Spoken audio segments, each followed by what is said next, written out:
NENOMATICA, where mathematics meets YouTube excellence. Today we're going to solve a first-degree fractional equation using a step-by-step approach that follows a specific algorithm. Let's begin by looking at the problem.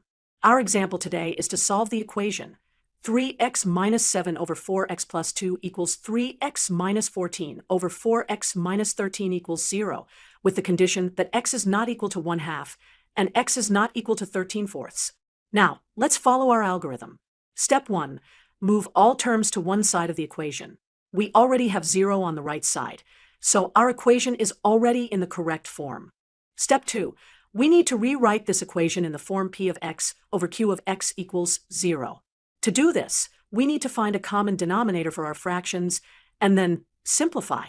Step 3. Since a fraction equals 0 only when its numerator equals 0, we can simplify this to p of x equals 0 with the condition that q of x is not equal to 0. Step 4. Let's expand the expressions on the left side. First, we'll multiply the terms in each parenthesis. For the first product, 3x minus 7 multiplied by 4x minus 13. And for the second product, 3x minus 14 multiplied by 4x plus 2. Now, let's subtract the second result from the first one. Step 5. Let's simplify by combining like terms.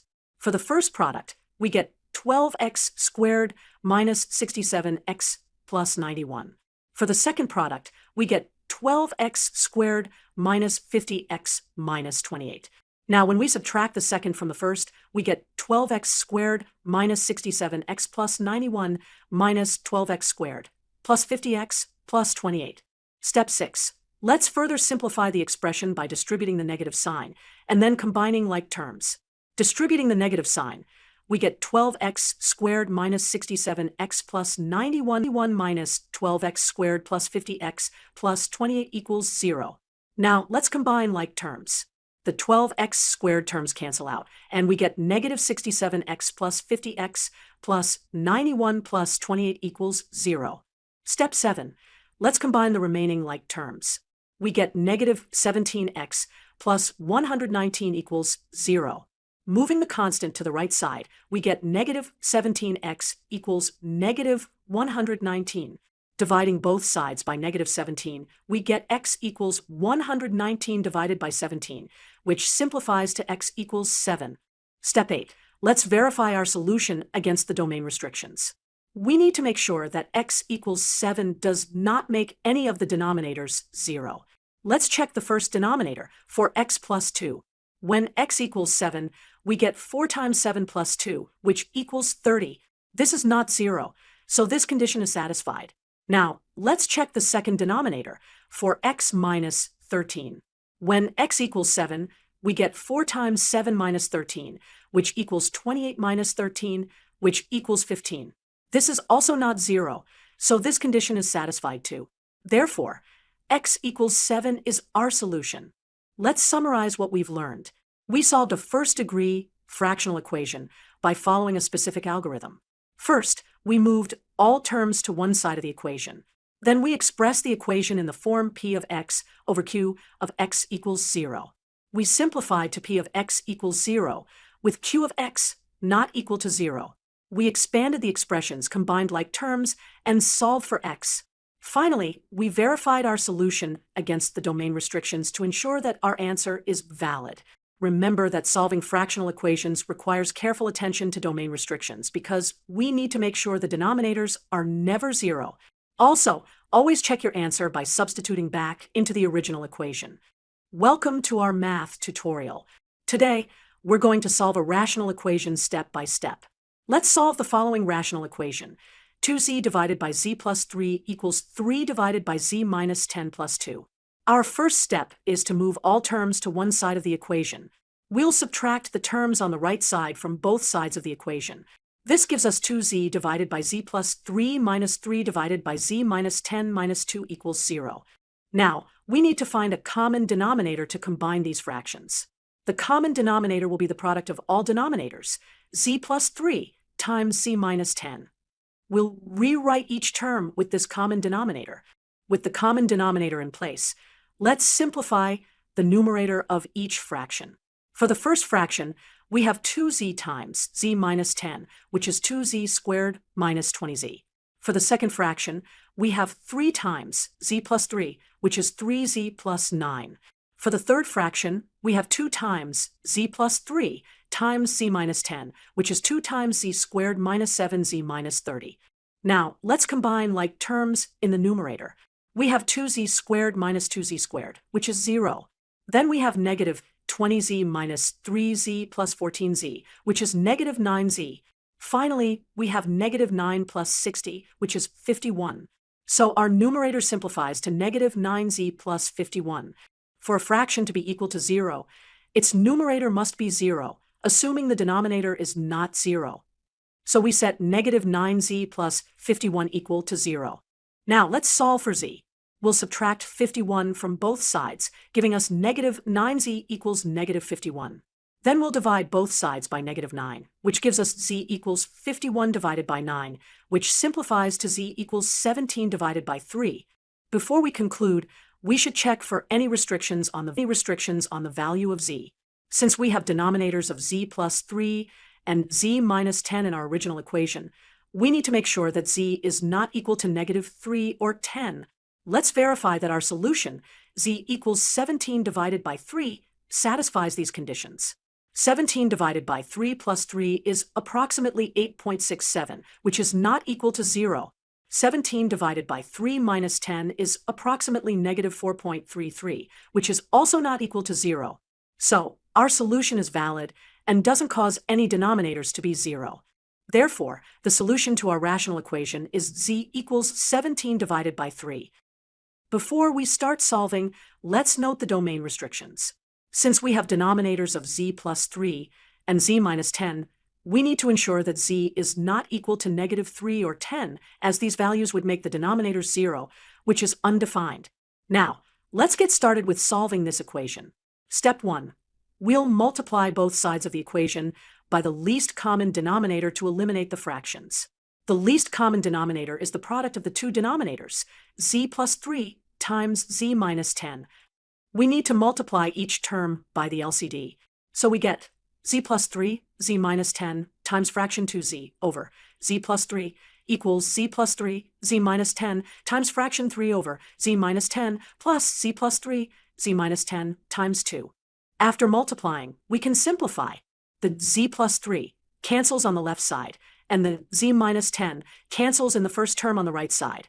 So we have z minus 10 times 2z equals z plus 3 times 3 plus z plus 3, z minus 10 times 2. Step 2, let's expand the terms. 2z times z minus 10 is 2z squared minus 20z. 3 times z plus 3 is 3z plus 9. 2 times z plus 3 times z minus 10 is 2 times z squared minus 7z minus 30, which equals 2z squared minus 14z minus 60. Step 3. Now let's substitute these expansions back into our equation. We have 2z squared minus 20z equals 3z plus 9 plus 2z squared minus 14z minus 60. Step 4. Move all terms to one side of the equation. Let's subtract 2z squared and add 20z to both sides. We get 0 equals 3z plus 9 plus 2z squared minus 14z minus 60 minus 2z squared plus 20z. This simplifies to 0 equals 3z plus 20z minus 14z plus 9 minus 60, which further simplifies to 0 equals 9z minus 51. Step 5. Solve for z. We have 0 equals 9z minus 51. Adding 51 to both sides gives us 51 equals 9z, dividing both sides by 9. Z equals 51 divided by 9, which simplifies to z equals 17 divided by 3. Step 6. Finally, let's check if our solution satisfies the domain restrictions. We need to verify that z is not equal to negative 3 or 10. 17 divided by 3 is approximately 5.67, which is not equal to negative 3 or 10. So our solution, z equals 17 divided by 3, is valid. Let's verify our solution by substituting z equals 17 divided by 3 back into the original equation. When we substitute z equals 17 divided by 3 into the left side, we get the fraction 2 times 17 divided by 3 over 17 divided by 3 plus 3. For the right side, we get the fraction 3 over 17 divided by 3 minus 10 plus 2. Both sides should be equal if our solution is correct. In summary, we solve the rational equation fraction 2z over z plus 3 equals fraction 3 over z minus 10 plus 2. We multiplied by the LCD, which is z plus 3, z minus 10, then expanded and collected like terms, leading to a linear equation. Solving this equation gave us z equals 17 divided by 3. We verified this solution doesn't violate our domain restrictions. This systematic approach works for solving many rational equations. Remember to always check your answer against domain restrictions. The answer to our problem is z equals 17 divided by 3. We need to solve the equation 2 over x plus 2 equals negative x over x squared plus 5x plus 6. The first step is to factor the denominator of the right side. We'll use the factoring rule for trinomials. The expression x squared plus 5x plus 6 can be factored as x plus 2 times x plus 3. Step 2. Let's rewrite our original equation using the factored form of the denominator. So we have 2 over x plus 2 equals negative x over the product of x plus 2 and x plus 3. Step 3. Let's multiply both sides by the least common denominator to clear the fractions. We'll multiply both sides by x plus 2 times x plus 3. On the left side, the x plus 2 terms cancel out, leaving us with 2 times x plus 3. On the right side, all the terms in the denominator cancel out, leaving us with negative x. Step 4. Now let's expand the left side and collect like terms. 2 times x plus 3 equals 2x plus 6. So our equation becomes 2x plus 6 equals negative x. Let's move all terms to the left side. We get 2x plus 6 equals 0, which simplifies to 3x plus 6 equals 0. Step 5. Now we can solve for x.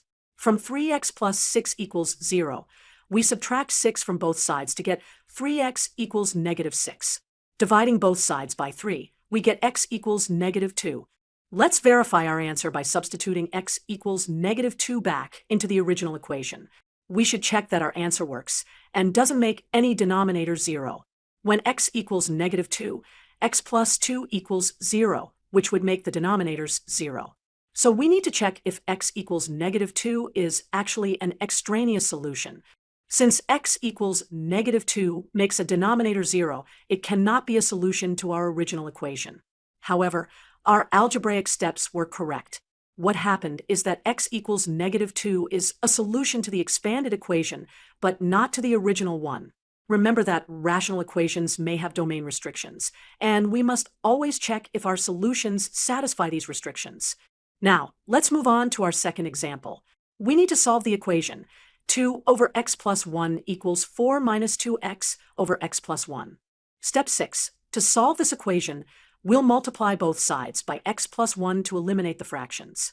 On the left side, we get 2. On the right side, we get 4 times x plus 1 minus 2x. Step 7. Let's expand and simplify the right side. 4 times x plus 1 equals 4x plus 4. So our equation becomes 2 equals 4x plus 4 minus 2x, which simplifies to 2 equals 2x plus 4. Step 8. Now we can solve for x. From 2 equals 2x plus 4, we subtract 4 from both sides to get negative 2 equals 2x. Dividing both sides by 2, we get x equals negative 1. Let's verify our answer by checking if x equals negative 1 is a valid solution. When x equals negative 1, x plus 1 equals 0, which would make the denominators in our original equation 0. So x equals negative 1 is actually an extraneous solution. In both of our examples, we found solutions that turned out to be extraneous. This is a common issue when solving rational equations. When we multiply both sides by an expression containing the variable, we might introduce extraneous solutions. That's why it's always important to check your answers by substituting them back into the original equation. 4t divided by t squared minus 25 equals 1 divided by 5 minus t. Let's solve this equation step by step. The first thing I notice is that we need to factor the denominator of the left side. T squared minus 25 can be factored as t minus 5 times t plus 5. This is a difference of squares formula where we have t squared minus 5 squared. Now that we've factored the denominator, let's rewrite our original equation using this factorization. We get 4t divided by the product of t minus 5, and t plus 5 equals 1 divided by 5 minus t. For the next step, we need to make the denominators comparable. Let's rewrite 5 minus t as negative 1 times t minus 5. This gives us 4t divided by the product of t minus 5, and t plus 5 equals negative 1 divided by t minus 5. Now we can multiply both sides of the equation by the common denominator, which is the product of t minus 5 and t plus 5. This will eliminate the fractions. On the left side, the common denominator cancels out, leaving us with just 4t. On the right side, we're left with negative 1 times t plus 5, which gives us negative t minus 5. Let's solve this equation. We have 4t equals negative t minus 5. Let's move all terms with t to the left side. We get 4t plus t equals negative 5. So 5t equals negative 5. Dividing both sides by 5, we get t equals negative 1. So we've found our solution for the first equation. Let's move on to our second example. For this rational equation, we'll use a different approach. We'll cross-multiply to eliminate the fractions. Cross-multiplying means we multiply the numerator of each fraction by the denominator of the other fraction. So x times x minus 4 equals x plus 1 times x minus 3. Now, let's expand both sides of the equation. On the left side, we have x times x minus 4, which is x squared minus 4x.